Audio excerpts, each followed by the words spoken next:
Chairman JUI UC 29 फ़तेह टंडो उस्ताद बशीर अहमद पारां पंहिंजे टीम उस्ताद ग़ुलाम अकबर महर, मौलाना ग़ुलाम हुसैन महर, मुफ्ती लाल मोहम्मद महर, ज़ाहिद अली चाचड़, हाफ़िज़ इमरान अली अबड़ो समेत कच्चे जे ॻोठनि जो दौरो करे जाइज़ो वरितो वियो, जंहिंमें सरफू, यार मोहम्मद मैसर, मोहम्मद इस्माइल देदो, मोहम्मद सालेह दमियो, ग़ुलाम नबी कलोड़ो, अब्दुल मजीद कुर्सी ऐं ॿिया ॻोठ शामिल आहिनि।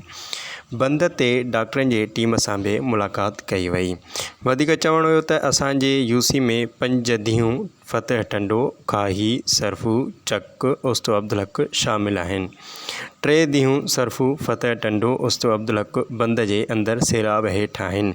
चक ते बेजले वाह समेत 1200 एकड़नि ते शामिल आहे, जंहिंजी आबादी सिम नाली जे पाणी जे करे ख़तम थी वई आहे।